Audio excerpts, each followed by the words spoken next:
Assalamualaikum warahmatullahi wabarakatuh.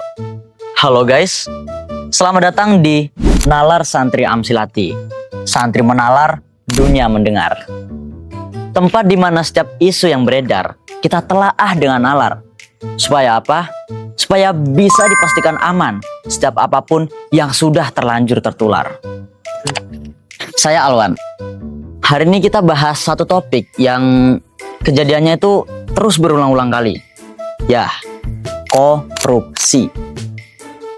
Bukan sekadar istilah hukum, tapi ini adalah realitas pahit yang suka bikin rakyat capek, negara tekor, dan masa depan terus tergerus.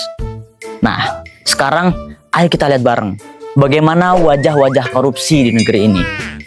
Ini diperkirakan ya pemirsa ada sekitar 81 miliar kerugian negara ini yang mengalir ke sejumlah pihak dari periode 2019 hingga 2024. The President Director of PT Dosni Roha Indonesia and the brother of Tycoon Haritani Sudipjo Bambang Rujanto Tony Sudipjo or Rudi Tanu was named a suspect in the alleged corruption case of the distribution of social assistance for the 2020 fiscal year Family Hope program by the Corruption Eradication Commission. Korupsi, penyakit klasik negeri ini. Obatnya, ya entah masih dicari atau emang sengaja disembunyiin. Semester 1 tahun 2025 aja, KPK udah nanganin 186 perkara plus 2 OTT. 186 kasus bro, itu angka kasus ya, bukan jumlah cabang Indomaret. Dan yang bikin geleng-geleng kepala, koruptor di negeri ini udah kayak kebal vaksin bro. Gak pernah kapok, gak pernah jerah. Mungkin ya, mereka lebih takut sama istri daripada sama KPK. Padahal kalau sama istri mah paling cuma dilempar panci. Tapi kalau Allah murka, bisa dilempar ke jurang neraka. Tanpa karpet merah, tanpa welcome drink. Bahkan yang bikin ngakak pahit, muncul istilah Liga Korupsi Indonesia. Salah satunya kasus minyak mentah. Rugi negara sampai 900 triliun lebih. Wow, bayangin tuh.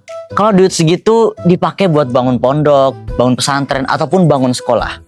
Anak-anak kita udah nggak perlu lagi rebutan kursi buat belajar. Pendidikan bisa merata, kualitas sumber daya manusia meningkat, dan masa depan bangsa terjamin. Sayangnya, dana yang seharusnya jadi investasi peradaban malah menguap di tangan koruptor.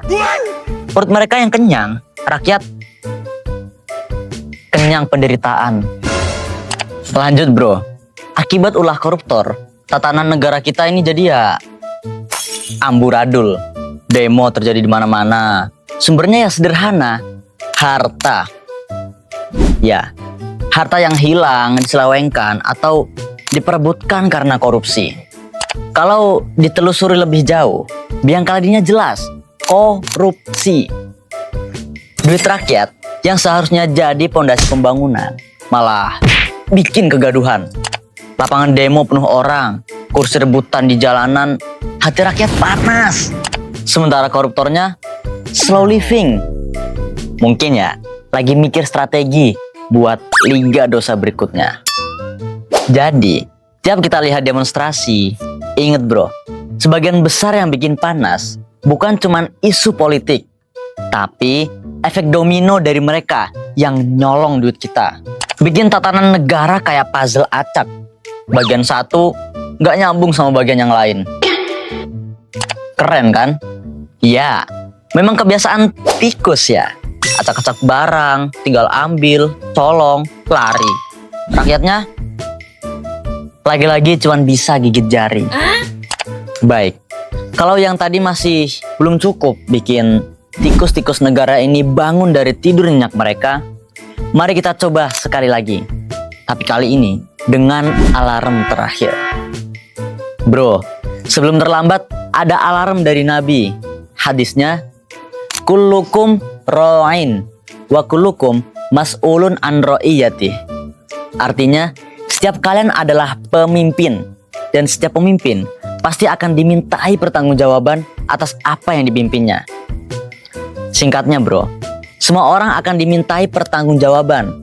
Nggak peduli pejabat, pengusaha, ataupun rakyat biasa. Tiap harta, tiap keputusan, tiap kelalaian, pasti ada catatannya. Herannya, hidup di dunia ini paling ya cuman 70 tahunan bro. Bahkan kalau panjang umur, paling ya 80-90 tahun. Tapi di akhirat, satu hari sama dengan 1000 tahun di dunia. Dan di sana, selama-lamanya.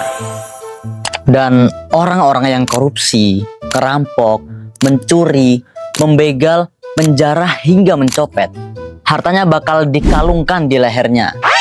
Satu kerupuk mungkin ya masih ringan, tapi coba bayangin kalau yang dikorup itu proyek aspal atau gedung pencakar langit. Beratnya selaras dengan sabdanya Nabi Muhammad SAW.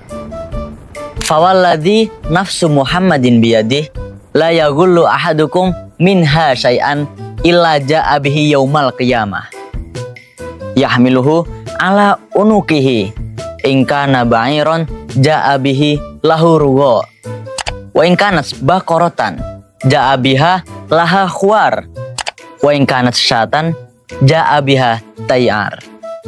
Demi zat yang jiwa Muhammad ada di tangannya, tidaklah seorang di antara kalian berkhianat atau korupsi dari harta rampasan perang, melainkan ia akan datang pada hari kiamat dengan apa yang dikhianatinya.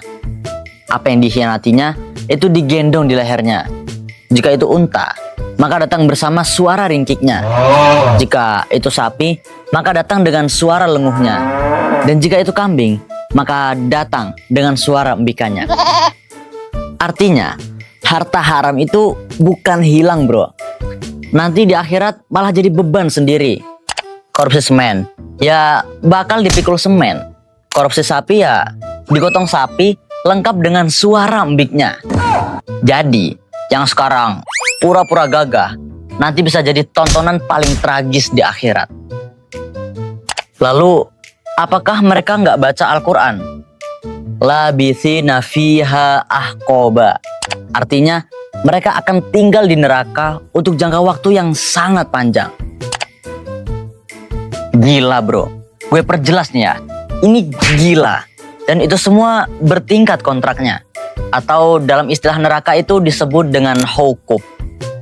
Ayat Al-Quran yang bilang labithina fiha ahqoba, artinya mereka itu tinggal di neraka untuk jangka waktu yang sangat panjang. Nah, ini bukan sekedar lama kayak menjabat sebagai anggota dewan yang cuma 5 tahun. Tapi ini gila banget lamanya. Tafsir Al-Qurtubi sampai nge-breakdown detail istilah ini. Pertama, ada yang namanya ahqob. Satu ahqob sama dengan 43 hukub. Terus satu hukub dipecah lagi. Satu hukub sama dengan 70 khorif. Lalu satu khorif itu nggak main-main bro. Satu khorif sama dengan 700 tahun. Dan jangan salah, itu bukan hitungan kalender Masehi. Di akhirat, hitungan waktunya beda bro. 1 tahun di dunia sama dengan 360 hari. Sedangkan 1 hari di akhirat sama dengan 1000 tahun di dunia. Jadi, kalau mau dihitung-hitung, satu paket hukuman aja bisa tembus miliaran tahun di dunia. Dan itu masih baru satu ahqob bro, bukan keseluruhannya. Ayatnya nggak bilang mereka keluar setelah itu, tapi buat nunjukin betapa lamanya dan betapa ngerinya. Sekarang kita coba breakdown ke table biar lebih kebayang.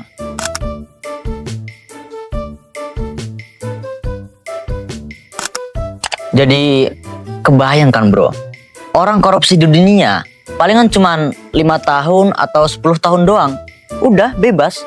Tapi kalau dibawa ke akhirat, kontraknya bisa miliaran tahun di neraka dengan api yang gak pernah mati.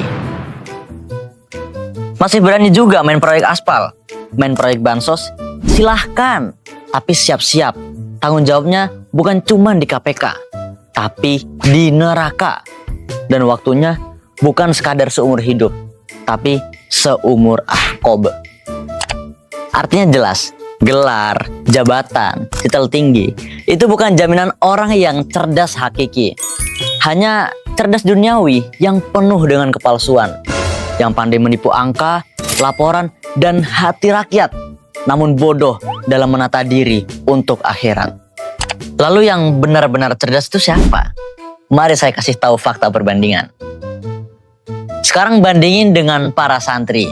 Dari awal, udah ditempa dengan nilai wirai, hidup sederhana, gak serakah, dan selalu ingat kalau dunia ini cuma terminal sementara. Mindsetnya jelas, dunia itu tempat numpang, bukan tempat tinggal. Ibaratkan WC, dunia memang kita butuhin, tapi gak mungkin kan kita jatuh cinta sama WC? Kebayang gak? Kalau ada orang yang beneran jatuh cinta sama WC. Nah, pejabat yang korupsi itu cinta mati sama WC. Demen banget sama sesuatu yang kotor. Bedanya di pesantren, kami justru dilatih dermawan. Dikasih mindset, kalau punya rezeki jangan diembat sendiri. Bagi dong bro, biar manfaat. Itu baru namanya cerdas.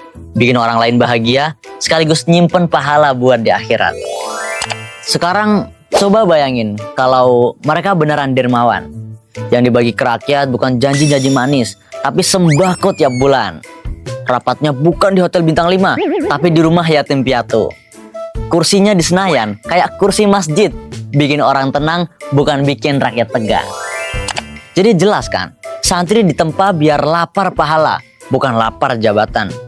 Sementara sebagian oknum pejabat lapar proyek, lapar fasilitas, lapar dunia, tapi kenyang dengan dosa. Dan itu itu fakta. Kita bisa temukan di mana-mana. Itulah cerdas yang sejati.